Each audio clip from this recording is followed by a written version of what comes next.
SIR का मुद्दा है और वो 12 राज्यों में चल रहा है। द्वितीय चरण जब हुआ तो 51 करोड़ का डाटा है कि 51 करोड़ वोटर जो है इसमें है इन 12 राज्यों में। और लगभग अगर मैं बात करूं सही तरह से तो 12.87% यानी लगभग 13% के आसपास जो है लोग निकाले गए हैं, हटाए गए। 6 करोड़ से ज्यादा का आंकड़ा है जिनके नाम छाटे गए हैं। यूपी से लगभग जो आंकड़ा बैठा है उसमें तमाम सारे लोगों ने तमाम सारी बातें कही हैं। 2.87 लगभग 2.87 करोड़ का जी ये डाटा है जो कि उत्तर प्रदेश का जिनको नाम आ रहे। लेकिन हाँ, शिफ्ट हुए हैं जो लोग, जो मृत हुए हैं या जो ट्रांसफर हो गए हैं या चले गए हैं, वो ऐसा डाटा है। लेकिन उसके लिए एक समय है, समय सीमा है, सुनवाई है। जैसे कांग्रेस के नेता हैं, पहले राज्यसभा में ज्वाइंट सेक्रेटरी थे कांग्रेस के लिए सप्पल साहब, उनका मैं पढ़ रहा था। सप्पल साहब ने कहा कि पहले मैं सहीबाबाद में रहता था और अब मैं नोएडा में आ गया। 2013 का वोटर लिस्ट में था लेकिन अब नहीं हूं क्योंकि वहां से हट गया, मैं सहीबाबाद से मैं नोएडा में आ गया। इसका प्रोविजन नहीं है एसआईआर में और जो शिफ्टिंग में माना गया मेरा नाम काट दिया गया, जबकि मैं उपराष्ट्रपति के साथ रहा और राज्यसभा सचिवालय में ज्वाइंट सेक्रेटरी था। ये मैंने बताया, कुछ उदाहरण हैं जो मेरे सामने आ गए, जो मेरी रिसर्च टीम ने दिए। ये बातें हैं, इस पर बात करना है। सबसे ज्यादा हो हल्ला जो जहां चुनाव सबसे पहले होने हैं वो है पश्चिम बंगाल। बेटा बहुत बहुत मानता हूं, मैं भी तुम्हें मानता हूं, लेकिन अगर बहुत ज्यादा परेशान कर रही हो शराब तो मुझे बता दो, मैं उसको दिख के नहीं भाग जाओगे तो बहुत अच्छा करोगे, कृपा करोगे मेरे ऊपर। लेकिन अगर और बड़ी कृपा करनी है तो चुप भी रहा जा सकता है ना। अपना नशा दूसरे को क्यों बताना, आराम से रहो। हाँ, कि खामखा आदमी देखे और बेइज्जती करे तुम्हारी, तो इसलिए अपना नशा अपने पास रखो। तो ये तमाम सारी बातें हैं, तमाम सारे आंकड़े हैं जिनके बीच में ये भी सवाल है कि पश्चिम बंगाल का चुनाव होना है। ममता बनर्जी ने कहा है कि ये जो एसआईआर है ये बिल्कुल पूरी तरह से असंवैधानिक तरीके से चल रहा है। कांग्रेस ने इसमें कहा है ये तरीका असंवैधानिक नहीं है, एसआईआर असंवैधानिक नहीं है, अलबत्ता वो जो मेथड है, मेथोडोलॉजी है, समय सीमा जो है, जहां चुनाव होने हैं वहां जल्दबाजी में कराया जा रहा है। दोनों बातें हैं और दोनों तरह से बातें कही गई हैं। यूपी में भी बातें सत्ता पक्ष ने भी कही है, विपक्ष ने भी कही है। बातचीत का सिलसिला जोड़ेंगे। समाजवादी पार्टी की तरफ से भी कुछ बयान आए हैं, उनका एक पंचांग आया है। पंचांग तो जानते हैं ना, कैलेंडर हिंदू का। नहीं, वो हिंदू कैलेंडर तो है, उसमें अमावस्या और पूर्णमासी का तो जिक्र ही है। वो पीडीए वाला है। पीडीए जानते हैं क्या होता है? समाजवादी का जो पीडीए है, पिछड़ा दलित अकलियत, उसमें उन महापुरुषों के बनाए हैं उन्होंने, तो वो भी उन्होंने आगे प्रकाशित किया है। इसमें बुराई क्या है? बिल्कुल बुराई नहीं है। किसी की तिथि, किसी की जन्मदिन, किसी का निर्वाण दिवस है अगर तो उसको प्रकाशित करना चाहिए, बहुत अच्छी बात है। तो तमाम तरह की राजनीति है, लेकिन इसको जब आप देखते हैं तो एक आईना होता है और उस आईने को कहते हैं चुनाव का आईना। तो वो चुनाव के आईने से बहुत सारी चीजें दिखती हैं। आज सबसे पहले मैं समाजवादी पार्टी को उठाऊंगा, उसके बाद में कांग्रेस और देन द बीजेपी। जी, समाजवादी पार्टी आज चुनाव बातचीत का सिलसिला शुरू करेगी। उत्तर प्रदेश का ड्राफ्ट आ गया जिसमें 2,89,00,000 लोगों के नाम कटे हैं, जिसमें 46 लाख लोगों का करीब जो मृत हैं और 2,17,00,000 बड़ी संख्या है जो ट्रांसफर हुए हैं, शिफ्ट हुए हैं कहीं।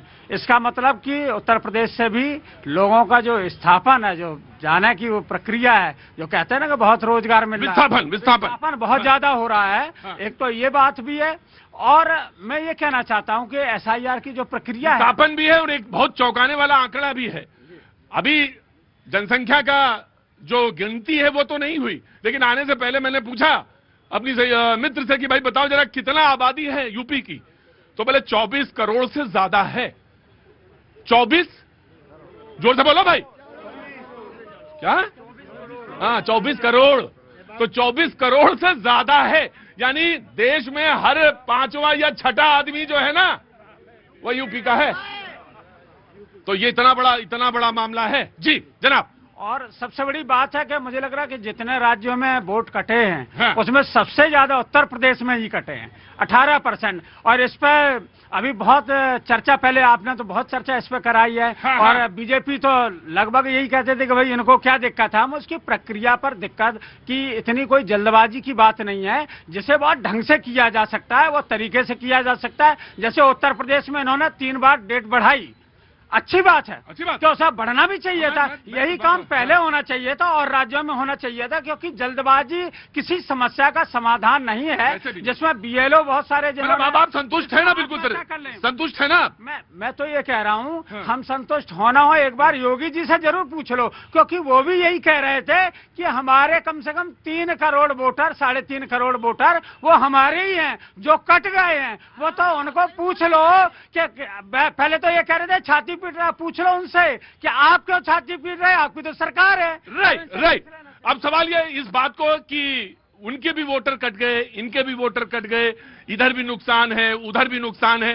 लेकिन मैं एक बात कहूंगा कि वो जो सब लोग कह रहे थे कि ये जो चुनाव आयोग है वो मिला है, या जो चुनाव आयोग जो है उसकी ऊपरी प्रतिष्ठा के ऊपर आंच है, कम से कम अगर दोनों लोग सवाल उठा रहे हैं तो कम से कम इस बात के लिए तो उनको नंबर मिल ही जाएंगे। मैं बात, अरे कोई छोटा नीचा नहीं हुआ, मैंने तो आयोग, अच्छा कह लीजिए। मैं ये कह रहा हूँ कि चुनाव आयोग को कोई क्लीन चिट इसलिए नहीं दे रहा है क्या हमने ही 18,000 वोट जो कट गए थे 2022 में, उन्होंने कहा ऐसे नहीं लेंगे, एफिडेविट के साथ दो। हमने एफिडेविट के साथ दिया, लेकिन आज तक कोई जवाब चुनाव आयोग की तरफ से नहीं आया। इसलिए चुनाव आयोग को तो निष्पक्ष बिल्कुल भी नहीं कहा जा सकता। ठीक, मैंने ये नहीं कहा। मैंने कहा चुनाव आयोग को मैं अपनी बात तो कह सकता हूं, उसको नंबर इसलिए दे क्योंकि अगर सत्ता पक्ष भी कह रही है कि अरे भाई देखो मेरे वोटर कट गए, और विपक्ष भी कह रही है मेरे भी वोटर कट गए, तो अगर वो कहे कि भाई देखो ये बात, ये आदमी बेईमान है क्योंकि ये मेरे खिलाफ बोलता है, दूसरा भी जो कहे कि हाँ ना ये भी बेईमान है क्योंकि ये मेरे खिलाफ भी बोलता है, तो मतलब हमारे यहाँ एक मोटा नियम है हमारे पेशे में कि यानी वो आदमी ठीक बोलता है। जी बीजेपी प्लीज आइए जनाब।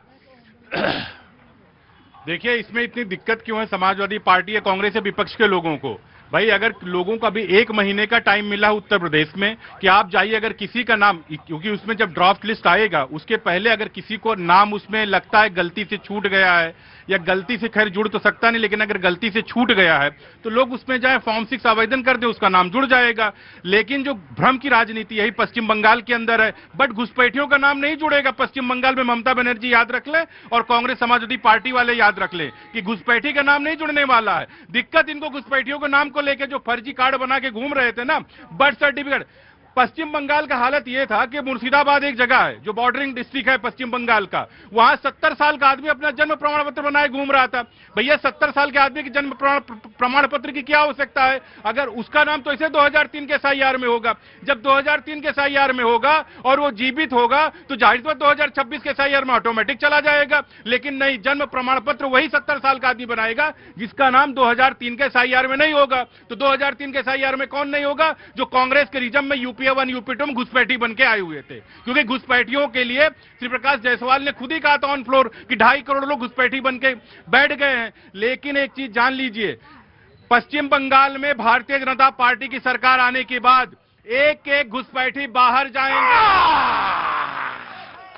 ये जो आखिरी सेंटेंस इन्होंने बोला है ये आने के बाद है, तो पहले तो अभी आना चाहिए, पहले तो चुनाव होगा उसके बाद आने के बाद होगा। जी बाकी सारे लोगों के दावे हैं अपने अपने। मैं आया पश्चिम बंगाल में जो ड्राफ्ट आया उसमें 24 लाख लोग मृत, 33 लाख लोग ऐसे थे जो विस्थापित हो गए थे, 1,56,000 के करीब थे जिनका कोई आइडेंटिफिकेशन हुआ नहीं। अब इनसे ये पूछना चाहते हैं कि जब बिहार का चुनाव था आप ही लोग तो कह रहे थे कि घुसपैठिए हैं इसलिए SIR हो रहा, घुसपैठिए उनकी हम चिन्हित करेंगे। इसके बाद जब वहां का चुनाव हो गया अब घुसपैठिए ढूंढने लगे बंगाल में, अब ढूंढने लगे उत्तर प्रदेश में। उत्तर प्रदेश का बिल्कुल नहीं, सवाल है, अच्छा सवाल है और इसमें कोई बुराई नहीं है। सवाल समाजवादी मुझे बहुत अच्छा बोले, लेकिन मैं समाजवादी से पूछ रहा हूं कि कोई दिक्कत है अगर घुसपैठी ढूंढ रहे हैं तो?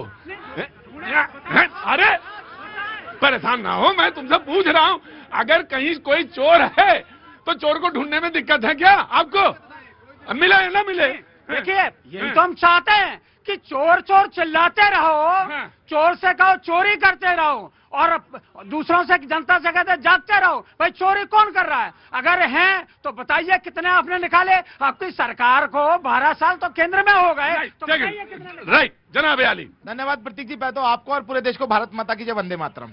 शुरुआत में 2 आपने पॉइंट उठाए, हाँ जी, मैं उन दोनों पॉइंट्स पे आपको थोड़ा सा बताना चाहता हूँ। बिल्कुल बताइए साहब। पहला तो सिब्बल साहब की जो आपने बात ली, हाँ, अगर वो इतने उच्च पद पे हैं तो उनको ये पता होना चाहिए कि यदि वो कहीं से स्थानांतरित हो रहे हैं तो वो वहां से अपना नाम कटवाएंगे और दूसरी जगह पे फॉर्म नंबर 6 भरेंगे।